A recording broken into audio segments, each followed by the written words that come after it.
a guy such as Kobe Bryant, nobody wants to come play. Why isn't there no free agents or people knocking down the door to play for Kobe Bryant? I don't think Kobe wanted Phil Jackson. I think he's that type of person. You got 5 rings. You should be the coach on the floor. It ain't like Kobe need the money, right? I'm not saying that, Kobe. I ain't counting your pockets, bro. Kobe Bryant is not the best player in the league no more. He's probably down at least to 4th. I'm only quoting what you said. Yes. This is the land of the rings. He won 6. Okay. He won't get it. I don't want to sound like that. I think Kobe Bryant is one of the best basketball players to ever play the game. The league is much, much better when Kobe Bryant is playing. Right. No doubt. Nelly with the Skip Bayless passion there. All right, this is potentially Kobe Bryant's swan song, excuse me, here. Before we know it, who better ask than you? What is going to be Kobe's legacy? And by the way, put this in some perspective. You have been accused of being a Kobe hater. Accused? I've been branded the #1 Kobe hater in the nation. You have been condemned as a Kobe hater. Yes. Listen, my son is a Kobe fan. Okay. In my house, me and my son, we share the same floor. We're the only 2 bedrooms on that floor. There is a white piece of tape in the middle of the hallway that I cannot cross in my own house because of... Is that true? Certain things. Well, close. Somewhat. Right. Yeah. Somewhat. But, again, okay, what is Kobe Bryant's legacy? I think it's definitely going to be 2 different versions. I think it's definitely going to be an LA version, and it's going to be, you know, outside of LA version, I think. I think his legacy as one of the greatest players to ever play the game is cemented. I don't think that will ever change. I think him being one of the greatest scorers to ever play is definitely cemented. I don't think that'll ever change.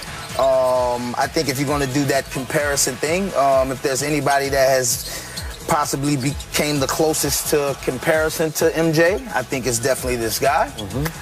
But I also think that he's one of those people that definitely gets a pass for almost not being a team player.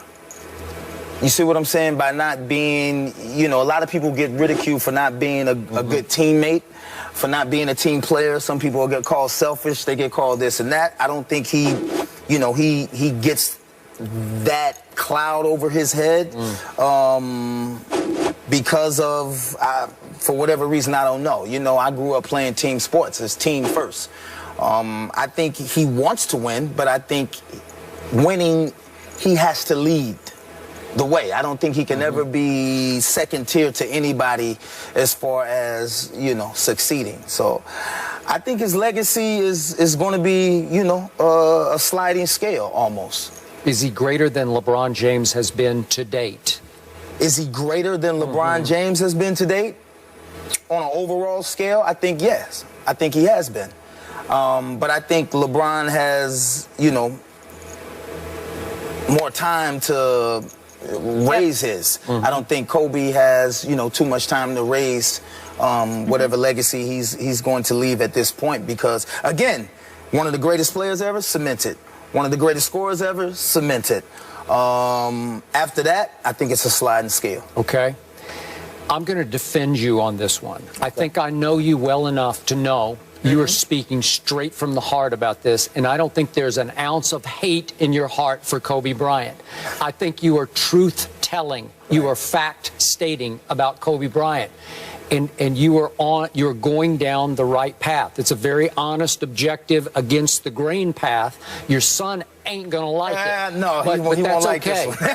Because don't go on his side of the house. No, Stay on the other side of the tape. See, I'm curious what drew your son to him. I'm curious what it is, because I think just at that point, I mean, if you look at the generational transfer from Michael to Kobe to everything that it is now, I mean, there was no other dynamic player at that time, I mean, other than Iverson, but he was not winning championships.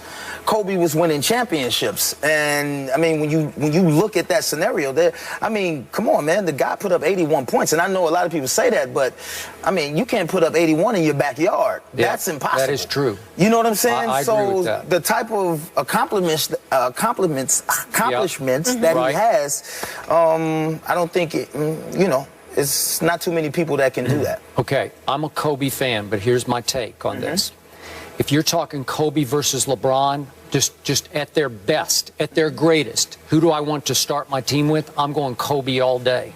Wow. Because he's a flat-out killer. Wow. He is as cutthroat, assassin, black mamba as it gets. And I love that because there's not enough of that in today's pro basketball. Okay. LeBron does not have that in him.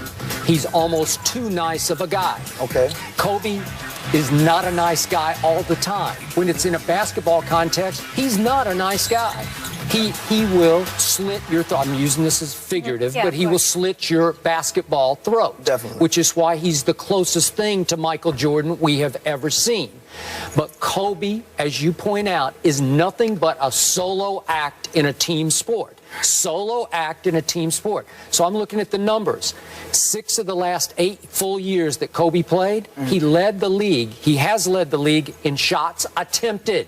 He is going to shoot the rock. Right. He's going to jack it up. He is the highest volume shooter because he has no conscience. Greenest light, no conscience. He does not care about his teammates as far as how they affect his ability to win basketball games because he thinks he thinks he can do it. As long, he can do it. Of course he cares about winning as long as he's the reason the you guy. won. Do you guys think that's because he feels that he can't rely on anybody else, that he has That's to right. take it on He thinks his back? he's better. He's so much better than But anybody. my He can't micromanage that. Yeah. Okay, but my point is to that. Delegate was the word I'm looking for. He can't. Yeah. He's the only guy that I know that gets a pass for playing a team sport but not being a team player. Yeah.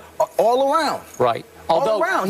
He gets a pass But for remember, that. if he were here, he would defend himself this way. When he decides to, he can average 10 assists a night. He has the basketball IQ to do it, but he doesn't always want to do it. But that's the point. Okay. The point is, like, I could tell you what I could do. Yeah. Well, some people just aren't capable. I can tell you what I could do. Okay. Where is it? Show it to me. Let me see it. Okay. Prove those people wrong. Go in there and average a triple-double. Or go average a double-double. Go average, show us. You can say anything. We know you have the capabilities to do it. We know you have the physical attributes to do it. I mean, you're a phenomenal athlete. But you can say, I could average 10, I could do. Yeah. Show us. You see what I'm saying? Nobody, listen, in all fairness, you know, I want to be the best artist I can be. That doesn't always happen when I'm done coming out of the studio and I present my work that night to the world. Everybody don't perceive it how I saw it. You see what I'm saying? Now, I can sit up there and go to an interview. Man, I can make number ones like this all day. And somebody's going to say, do it. Because if you don't do it, the next time I go out to make a record, if it's not number one, they're going to look at me like, if you had a chance to win, by any formula necessary, and I think that's where the LeBron, some people will take the LeBron over the Kobe, because if LeBron only has to average 15 points, 23 rebounds and 10 assists, Yeah. he'll do it. He'll do it. He doesn't have to lead it. You're saying sometimes he hurts his team by wanting to do it all? I definitely think he hurts his team. But you got to give him this. Without Shaq and with Pau Gasol, he won 2 more rings. So he won 3 with Shaq and 2 with Gasol. Or you could say 2 by himself if you want to, because that's basically what was going on. He had Phil to help coach him and keep everybody in line. But what separated Michael Jordan from Kobe was that Michael early on was Kobe. Right. And sometime around 1990, 91, when he finally broke through, Phil finally got through to Michael. You have the capability of leading this team, of getting these other people involved, because you need them to be involved. And Michael started to do that. And people also wanted to come play. Dennis Rodman wanted to come play. Dennis Rodman probably could have went somewhere else and got more money. Scottie Pippen probably could have went somewhere else. Okay, but he got drafted by the Bulls. He didn't sign there as a free agent, so he had no choice. Who, Pippen? Scottie. Well, I think Scottie at a certain time and a certain point, that contract was up. No, I know. He probably could have made more money out on the market by doing certain things, and I think anybody could. But the thing about that was they believed that this guy was going to lead them in the right direction by any means necessary, not just by him being the leading scorer. And I don't think think that you get that a lot with Kobe in this scenario. Yeah. You know what I'm saying? I don't think a lot of people believe that he's going to put team first before Kobe.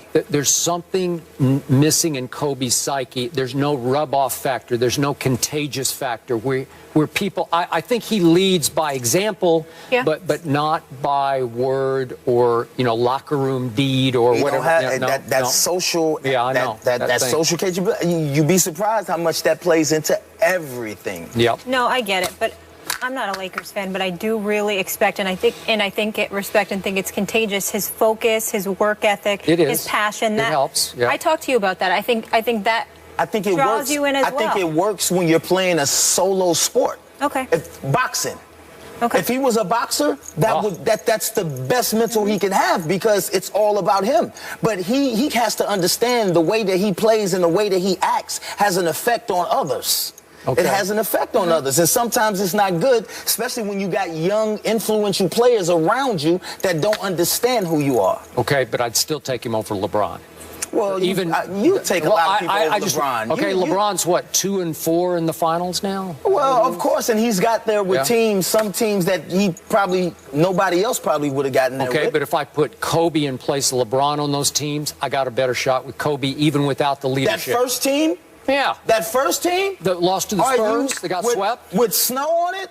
Yeah. Okay. I'll take Kobe over LeBron in that I'm sure you will. Because Kobe would have gone cold-blooded. Well, but what about the other end of the floor? What about the rebounds and the assists? What about all that? They had Ilgauskas. He would have scored. They had Ilgauskas. He would have scored, but what about the chemistry that he had? What about that? You're just going to jeopardize that. The younger Kobe. You can throw that out the window. Hey. The younger Kobe? Cold-blooded now. Assassin. Stone cold assassin. Yeah. Stone cold assassin. All right, let's leave it there. We go from one of the best in basketball to now crowned the best in football. J.J. Watt voted the best player in the National Football League. What? But does he deserve it? Bryan Clark will join us for this one. Back in a minute.